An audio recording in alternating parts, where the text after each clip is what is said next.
Hello, I'm Laura Furiosi, divorced mother of 3, and I'm here with my mother, Lynette Galvin, with 35 years' experience in family law. You're listening to the Divorce Course podcast. Through our candid discussions, we hope to help you through your divorce or de facto separation. We will be answering the most commonly asked questions and covering the stages and steps that you will face on your way to freedom. We are about to get into holiday mode. We are about to go into the world of school holidays. And while it is very exciting that maybe the elf on the shelf is coming back and you don't have to make school lunches anymore, the downside is you may just have to be negotiating and sorting out shared agreement with your ex and co-parent. So this episode today, which we are also recording live on Instagram Live, is all about co-parenting, Christmas, school holidays, and family law and the legal side. So welcome, Mum. Hello, Laura. Hello, everyone. So your family law expertise of over 35 years experience, you have seen everything you could possibly, I think, imagine, I'm guessing, when it comes to co-parenting and the family law and Christmas and school arrangements. Am I right? I guess, in Australia at least. And I never say never because every now and then a new thing pops up. but there are a lot of common threads, Laura, a lot of common issues. Yeah. So today we're going to talk about, what kind of ideas, what kind of arrangements you can have in your parenting plan or your agreement for the coming holidays. When do the holidays in the legal speak technically start and end? What does gazetted mean, and what's the difference between gazetted and non-gazetted? Because that's something that a lot of people don't know about. What does equal time look like over the Christmas holidays? What if someone wants to go away? How do you arrange that? Where do you do drop-off and pick-offs? Because let's face it, school doesn't exist, so there's not going to be any kindy or school drop-offs because it'll be shut. And then any common problems or hiccups that you've seen with your clients that people may face over the next coming months and what they can do about it. So I'm just going to ask you about all those things, Mum, if that's okay. All right, so let's start right from the start. What are some ideas for ways holidays are shared? Like in the family court way, legal way, how do people share holidays? Okay, so there are, I guess there's the really ad hoc way where, you're both working maybe and you have got these weeks off and the other party's got those weeks off and you just sort of work that around, and the kids might be with you for 3 weeks and 3 weeks with the other parent. Sometimes the kids need to see one of the parents more frequently, and that you might make a week about arrangement, swap overs on like a Friday or a Saturday. It really depends on what the kids like. Sometimes the normal school term holidays, term arrangements just continue on. And some people just say, look, I'll have the whole of the Christmas holidays. They agree to this, of course, but you can have all of the September holidays and all of the June, July, whatever holidays. So there's a million ways for the holidays to be worked out. You've just got to think about your kids and what it is, and also what they used to do. If they used to spend Christmas Eve always on the farm with your ex's parents or whatever, that probably should continue, Yeah. Okay. And it's important to note, Mum, we did an episode about Christmas and the Christmas orders last year. And you said if you're talking about Christmas negotiations in end of November, it's already too late to go to court. Is that it is the right? It pretty well is. Yeah, it is. So this is your time for mediation, compromise. If you haven't worked anything out or if, God forbid, you break up just now, sort of thing, then, these are all your options you can talk about. Some things will come naturally, and there might be some things that are a bit tense for you both. Okay, and I guess don't beat yourself up if you haven't organised who's having what for Christmas or who's going to be where or, which family, etc.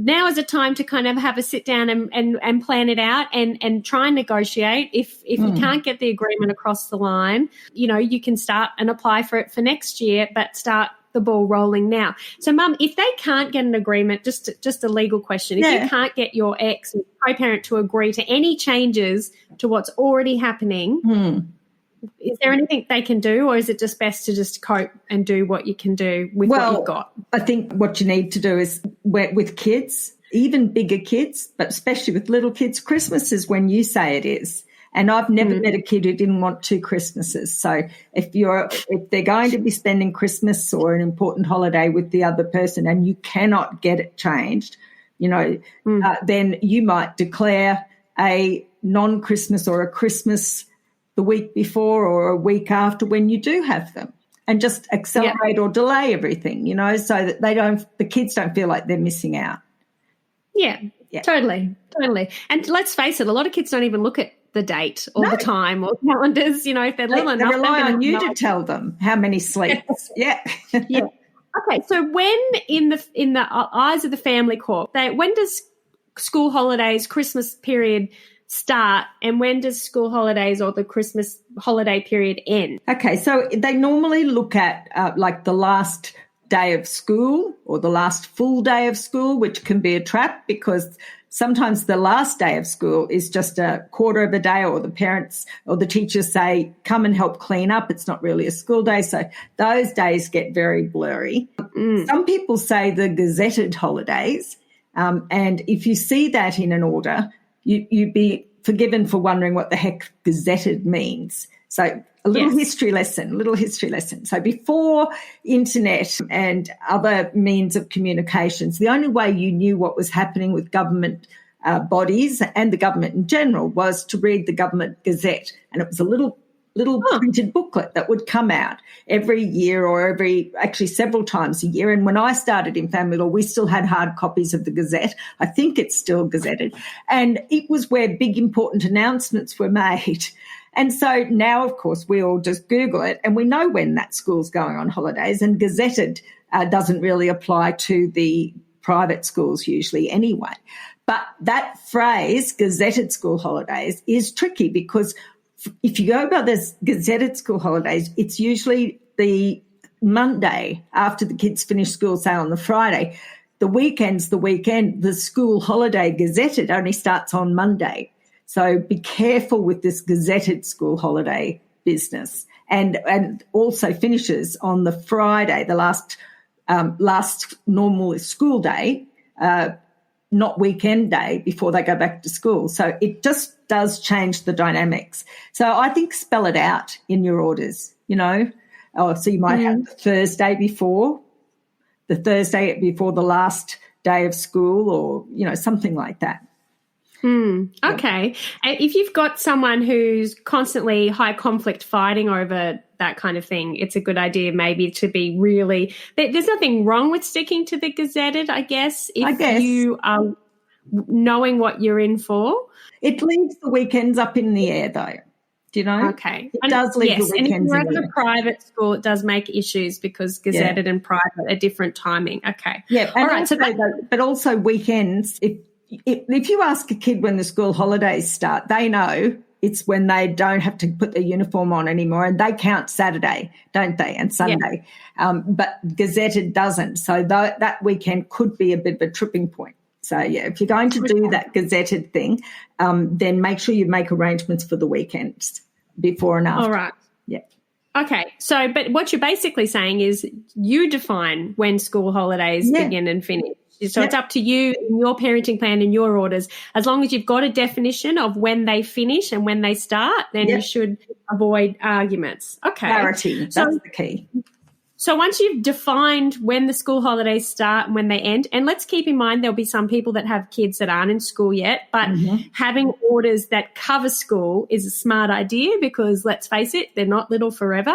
And if you want orders to last a long time, you're going to need to include school time. So what does equal time look like then? Well, it can look like week about, say Friday to Friday or Saturday to Saturday, or it can be divide the number of days of the holiday by 2, and that's the day. Like if you've got generally Christmas, I think it's about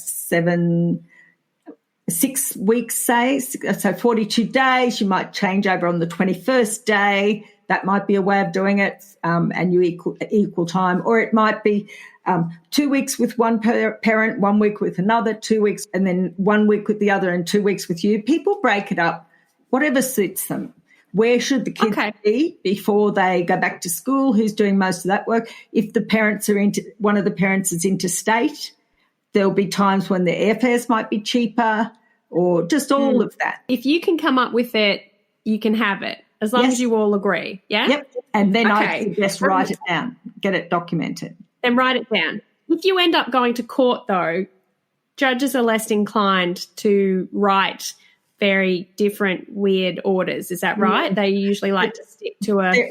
Yes. Well, of course, their orders that they deliver, they know which ones work and which ones lead to further fights. And they're more inclined to give like a very clean, clear, direct, no wiggle room orders. So it's best for your kids if you can sort it out. Okay. So imagine the listeners today don't have family court orders. They're trying to figure out what to do for the holidays. Maybe it's their first holidays separated. What are your suggestions for drop-off and pick-up points for during the holidays? Because school isn't really going to work when it's shut. Not going to be an option. Or Indies or whatever. Yeah. So where do you do that? I think probably half of the people do change over at McDonald's or one of the fast food restaurants, because the kids can play, have a meal, and the parents can be buffered a bit by other people and do that changeover there. You need to have some backups, though. It might be door to door. They might be come pick from your house and you pick from their house. Be careful if they're likely to be away for Christmas Day and you've got to pick up from their house or their resident and they're down at the Gold Coast and say, well, you could have come and get them here. You could end up driving on Christmas Day.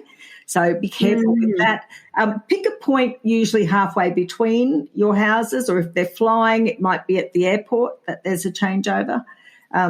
Just make it clear. And some people change over on Christmas Day and take turns having Christmas morning and Christmas afternoon because that's important to them. Some people aren't worried about Christmas Day, but their family get together on Boxing Day. So that might be that. So all those things. So going back to the handover location, so if you say in the parenting plan, little Jimmy will be picked up by mum at midday on Christmas Day, but it doesn't say where, just says picked up from mum by dad, and then dad ends up deciding to go to, I don't know, the Noosa coast, and these people live in New South Wales. There kind of can be a bit of a problem there, especially if they're court orders. So be really careful specific about a place. Yes. Otherwise, you'll end up – I've heard that too with people who've ended up moving and there's no order of where to do the handover. It's just at mum's house or dad's house, but the person's chosen to move 3 hours away. So the handover drive is huge. So and it's huge for the kids. Yeah.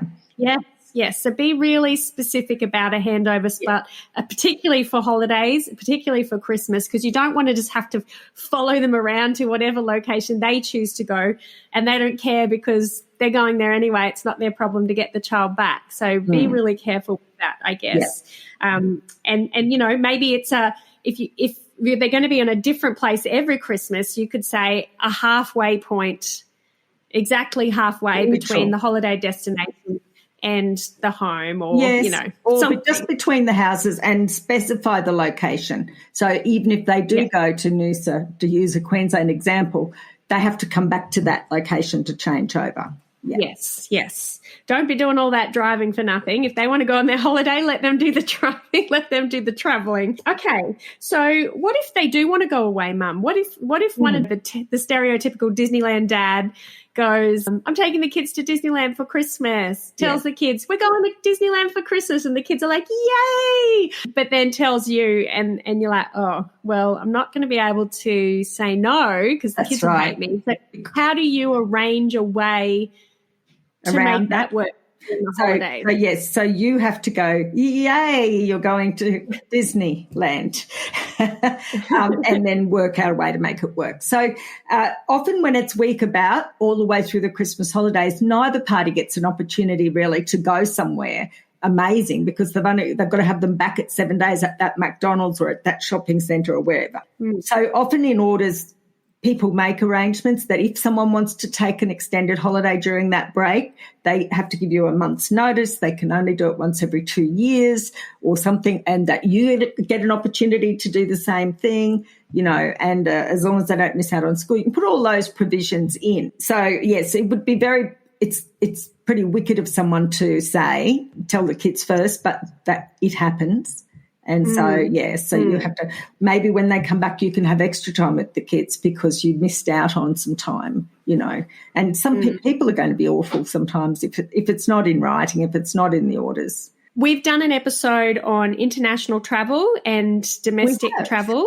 And if you are if you're thinking about going overseas or going to a different state, then definitely listen to that episode. Or if your co-parent is, how to negotiate that and how to incorporate that, including passports and all of that stuff, into your orders. If you haven't yet got a parenting plan or an orders, then that's a great episode to listen to. Okay, so you've got to define what the difference is between gazetted. Make sure you've just defined what a school holiday dates mean to you. Yep. A lot of orders, don't they? They have day-to-day school term time handovers and all of that, and then holiday time. And that can really look any way you want it to.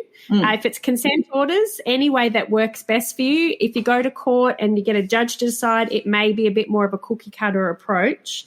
When it comes to holiday time, Mum, I know even though you're retiring, you do run a law firm. You get a lot of people ringing up in a panic in the lead up to Christmas. Yeah. What kind of problems do people face that maybe some of our listeners could preempt and be proactive about making sure they don't happen to them over Christmas? Okay, so, one of them is that big one where they actually are going to go away for Christmas, the other side, and that you're going to be either having to travel to get the kids or you can't possibly get there in time to get the children. That's one. And it is important to people to get the kids back for their turn for Christmas Day, and they're quite beside themselves. And it's very little the court can do in the short term in that situation. So how do they preempt that? They obviously make sure you've got orders that make a really clear drop-off point. Yeah, not their home, okay? Yeah. Specific drop-off point. Presents might be an issue. You might have someone who won't let the children bring their presents back once they've got them, or you have bought your kids presents and you might not want them to go to the other side. I give them, people are very stern talking to there because that's what would the kids want? They want to take their stuff. Let the kids take their stuff. But sometimes there's the issue your family might be coming up and your orders don't allow for an extra night when you've got all your family and all the cousins, or you might be having every second year might be your big Christmas, but it wasn't factored in. So when they have issues like that where they might want a few more days than the orders say, I think all you can do is negotiate, and all you can negotiate with is extra time for the other person. But if they're not going to be reasonable, you're pretty well stuck with what you've got. Okay, so if they are potentially reasonable and you've got Auntie Flo from Ireland coming over or Uncle Tim from China coming over and they're only going to be there for a specific amount of days and the kids really want to see them and you really want them to see them, you write to your co-parent and say, Uncle Tim's coming, Auntie Flo's coming, can we swap this day for this day and make some make-up time happen? Yes. These are the reasons they really want to see them. I think it would be really important.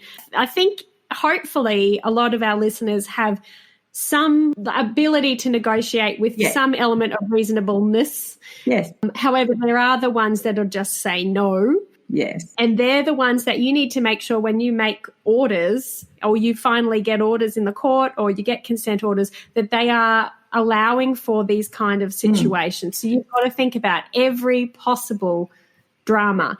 And all court orders about kids, about time with the children, should start off with, and I think all the ones we do start off with, the children shall spend time with each parent at all times as shall be agreed between the parents, but failing agreement, then you have all those specifics. So there's no issue. Some people think they might be able to agree to have some additional time with that parent or with themselves, but they're worried it's in breach of the orders. No, it's not, because the court says at all times is agreed between the parties, but the minimum is this. Yeah. Okay, can I ask you a question then? What does it mean by spirit of the orders? I hear some of our members and some of our listeners and lawyers talk about the spirit of the orders. Yes. What does that mean, and how can people use that? I love that. It's very Christmassy.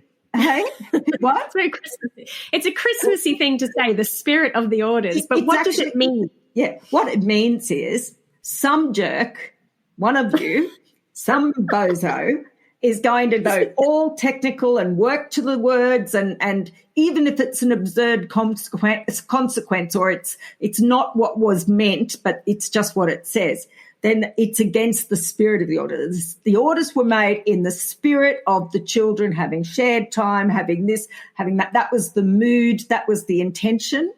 And then somebody, and I hope it's not any of our listeners, is going to be a real creep about it and just stick to the letters, which everyone knows was just an oversight. Okay, so you want them to be reasonable. And the spirit of the orders then, so the flavour of the orders. So say there's a typo or a bit epic mistake and it makes a – does that have legal implications if you go back to the court and say he's not following the spirit or she's not following the spirit of the orders? Can the judge do anything, or do they just change the orders then? Would you like us to take away the overwhelm of the divorce process and give you the step-by-step guide on what to do at each part of the process and show you how to do it? Even giving you the correct wording and legal templates that you can use for your property or parenting agreement? Would you like us to show you how to do your own negotiations and mediations and keep it out of court? Well, then you're invited to the DIY Divorce Blueprint. It is the only training of its kind that shows you exactly how you can do your own divorce, property and children's settlements, mediations and negotiations so that you can finally move on with your life without having to spend thousands of dollars on lawyers and years in limbo. Go to www.thedivorcecourse.com.au/enroll to find out more today. Join us now. Does that have legal implications if you go back to the court and say he's not following the spirit or she's not following the spirit of the orders? Can the judge do anything, or do they just change the orders then? It reflects badly on the person that's being so pedantic and not getting into the good, getting into the space of what's best for the children. And it can sometimes come back, and the court will be less keen to give them extra time. They might be more prescribed and more clear about the time they're having it, and they might even put an order that they live with the other parent any other time that's not noted specifically in the orders. And so the court will work that way. But it's not what they call child-focused to do that just to score points against the other person. So, yes, It can come back as a very big negative for person. All right. Well, keep that in mind, everybody, the spirit of the orders. So don't go, typo by the judge. It means I can get away with X, Y, Z.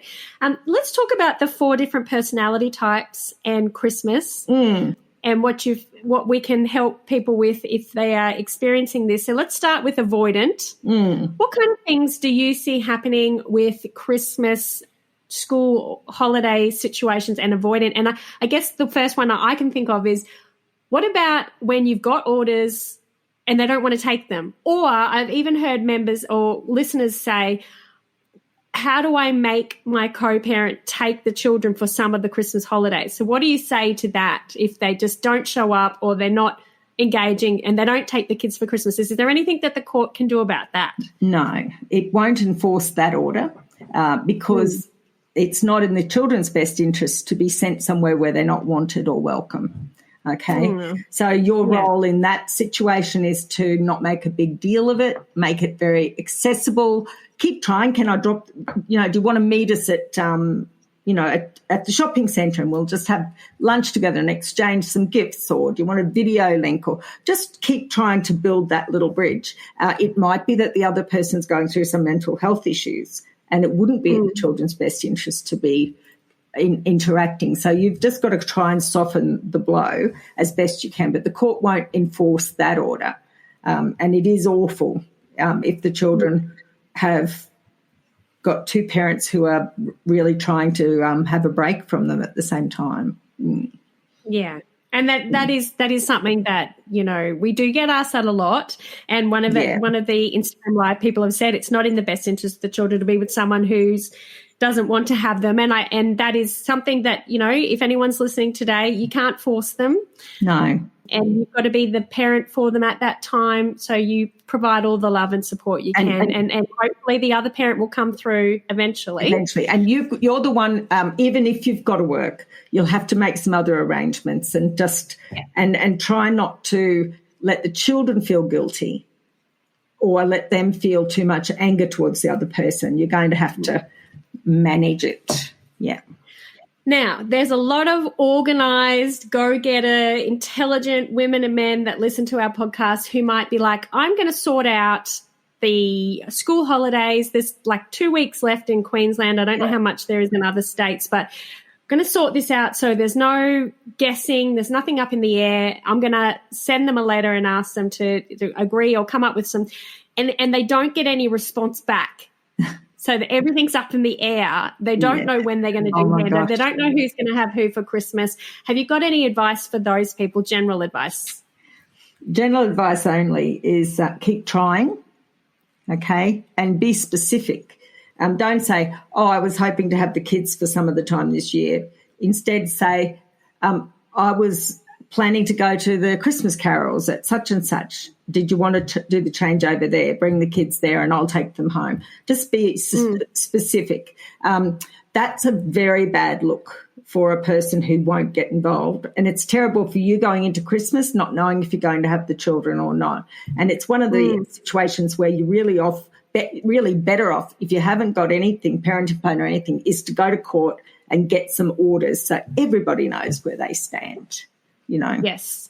Yeah. And if that is you, listen to our initiating application episode where we talk you through how to fill in the form, what it does, and we've also got a video guide that's only $10 on our website for guiding you through how to fill that in. But hopefully that's not you. But you've got to try your mediation first. You've got to try. Of course. Yeah. You've got to try all of that first. Yes. All right. So that's avoidant. What about manipulative and controlling? So what kind of Christmas issues do you see? And I think you mentioned one already, and that is not letting them bring their Christmas presents absolutely to the other house. So are there any other things that you can maybe not letting the kids ring if they want to phone somebody, because the kids want both of you on Christmas morning. So anyone who sort of elbows out with the kids, that's a bad thing to do for children. Yeah. Okay. How do you counteract that? Put it in your orders or your parenting plan. When it's a long way out, that whoever's got them on Christmas Day will let the other person speak to them on Christmas morning. For instance, if that's going to work for you, you know, you've got to give it as well. Then that might be something you can do. The children will remember. The nastiness. We don't want nastiness for them for Christmas. Sometimes if you send your gifts with the children over, they might be not allowed to play with them or something like that. Again, that's just manipulative controlling. I don't think you can do much about that. Judge Bell used to say that children should know their parents' warts and all. And if that's the personality that your ex-partner's going to have, then she's just going to have to put up with the children reflecting back at Christmas and what she or he has done to make that miserable. Yeah. And I know we've touched on this before, but what about trash talking? Like, you know, when families get together at Christmas, and some families love to trash talk everybody who's not there, or, you know, those kind of situations. Is there anything parents can do to protect their children from that happening? You can put it in the orders or parenting plans that the person, each of you, if there's any of that going on, has to remove the children from the hearing or the eye shot of anyone who's talking badly about their other parent or their family. You know, it's just put yourself in that position. You're a helpless little, 7-year-old or whatever. You want Christmas and Santa, and then all of this negative talk is going on. I mean, these are the children who won't be bringing their kids to see you when you're a grandma. That's true. Maybe maybe you could also find some guidelines or something on a website somewhere that says things to not talk about in front of your children. I reckon Relationships Australia probably has some. Also, there's the POP parenting course that you can do. You can ask that to be put in your orders, and they take you through the process of how it destroys children if you're trash talking or if you're doing all those kind of nasty, manipulative and controlling things. The problem is, though, if they are a narcissist or a manipulating control, they're not going to care anyway. But at least they'd be educated in the effects that it's having on the children. So that is something you can consider. Yep. One of the ladies on Instagram Live has said, my ex does that with birthday presents. They're not allowed to bring them. Not much hope for them with Christmas. Mum, one of your tips, and you did it for me, and we have talked about this before, is I wasn't allowed to bring, I had a Care Bear, a Barbie, a Cabbage Patch Kid. And a Popple. And a Popple. I wasn't allowed to bring them home. And so Mum went out and bought the exact everything, which is a very expensive thing to do. I don't know how you afforded it. It was a week's worth of groceries, Laura.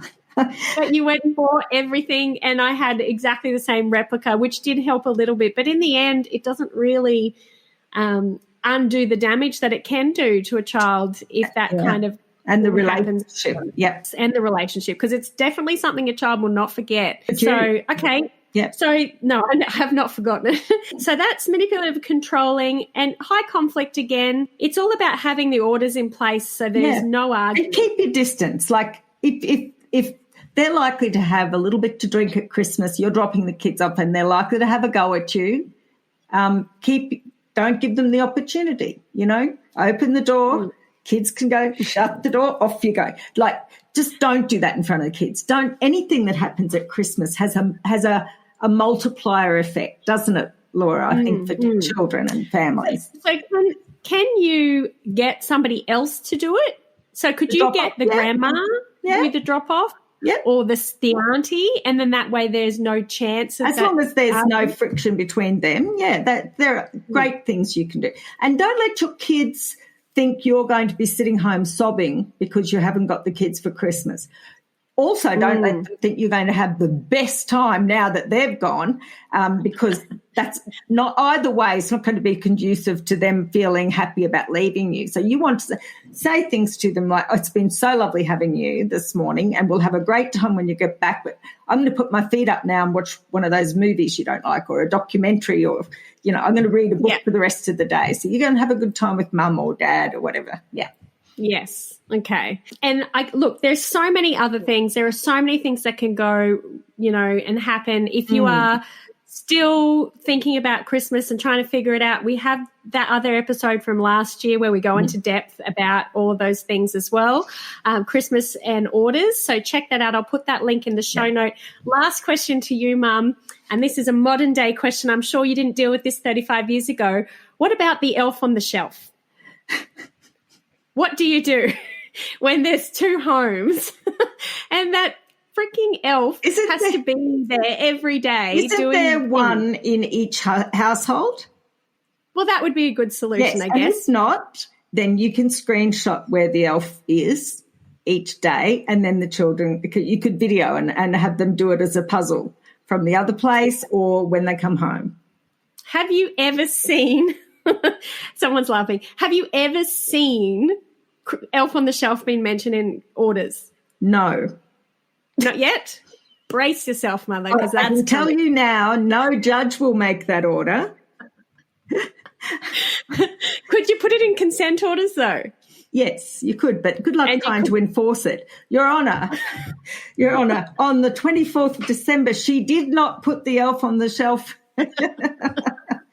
No, bear in mind most of the bench is about my age or a little bit younger, so. They won't even know what it is. Yeah. And I guess that goes for any Christmas traditions that you've done for years or your family's Christmas traditions, even Christmas photos. Like I've heard some of our members have like races to see who gets the Christmas photo to meet Santa, and then so that the other, like, getting it done in like October or November, this competition between the parents where I think they're missing the point of the children want to see Santa. It's not about the photo. Yeah. And forcing them to go twice, is it such a good idea? I don't know. I don't think the kids care less about the photos, to be honest. But maybe you could have an agreement that if you've got them for Christmas that year, the other person gets to take them for photos if it's such a big deal. Yeah. But there are a lot of Christmas traditions that I think individually, if you sat down and went through them and sorted it out, you could really let the kids' Christmases still be great without ruining them. And because like you said, Mum, you know people who hate Christmas because it was so horrible when because their parents split. Yeah. And it was just a debacle. You know, if you've got a pet, maybe you could do the Christmas photo including the dog or the cat, you know, if they have those. Just make it slightly different for you. Yeah. But, yes, it's hard. It's hard, particularly if you're going to have a photo of you with the children and then the other person's going to have a photo of themselves with the children. That's just going to hammer it home for the poor old kids. So it's really only the kids. With or without. Yeah. So, look, I think what we're trying to highlight here is everybody has a different situation, a different relationship with Christmas. The kids, really, when it comes down to it, when it boils down to whether it's Elf on the Shelf or whether it's what day holidays start, every family is different. If you give it a good sit and think, a good brainstorm, a good plan, then you can create a parenting plan or consent orders that really allow for the kids to enjoy Christmas for the next, 12, 15 years that they've got until they're adults. If you just slap up like one sentence about Christmas in your orders, you may come a cropper in the future when there's nothing mentioning things. That's because if you're amicable, that's all very well, but what if one of you gets a new partner or says or does something that triggers the other person? So it's just best to be clear. I would be clear. And then you can prepare the children if they're going to be, if they're going to the other person and there'll be no Elf on the Shelf, you can spin them a yarn about how it lives at your house. Yes. Or it goes invisible every second day or every second week. It has to go back to the North Pole. So thank you, Mum, for explaining to us a little bit about Christmas and that kind of thing. And I think it really comes down to, with any part of parenting orders, if you sit down and make sure you plan it, don't just slap something together. Really think about every step, every stage, because whatever you end up with is what you end up with. You're not going to be able to go back to court because of that case that you have to prove. Is it something in Asplund? Asplund, yes. You can't keep going back to court unless there's been a significant change in circumstances, and I've never seen the Christmas holidays as a reason to reopen children's matters, because the court says their overall view is the children are damaged by court proceedings, so they're not going to keep subjecting them to proceedings to tweak the orders. They're basically going to look both parents squarely in the eye and say, we don't know which one of you it is, but grow up. Yeah. So really, really, if you are going to go through the court system, you think about everything and make sure, especially if you've got a controlling and manipulative or a high conflict, that you've got it all covered so that there's no questions, there's no arguments, it's all there in black and white. It's like a guidebook. Thank you, Mum, for that. And we wish everybody a Merry Christmas. And if they're not celebrating Christmas, we wish you a happy holidays. Yeah. And I'm going to say thank you to you, Mum, now, and then we're going to answer these questions on Instagram if you've got 5 minutes. If you'd like to listen to the podcast or go and do one of our courses or download one of our free checklists, go to www.thedivorcecourse.com.au. Julie said she does 7 days of Christmas fun. We open one present from under the tree each day, and then I hand the kids over on Christmas Day. That's a brilliant tradition. I love it. I bet they don't complain either. No. Well, that's the beauty of it, right? You've got this bonus of getting extra everything, really. Yeah. So that is a brilliant idea. Mixed Batch Mob said, we used to go to Victory every second year to be with my family.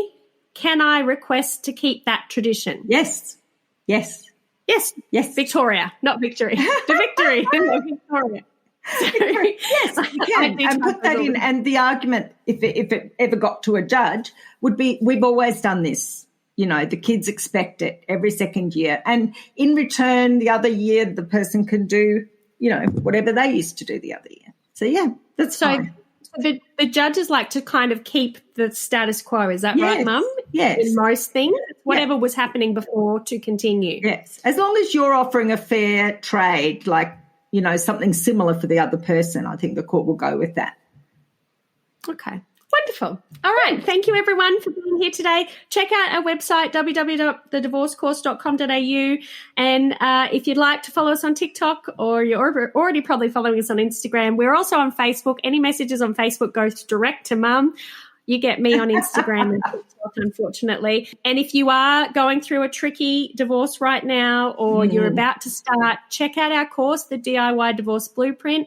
I know a lot of you don't feel like going through any of that over Christmas, but if you've not got the kids for a week, then it's a great time to start.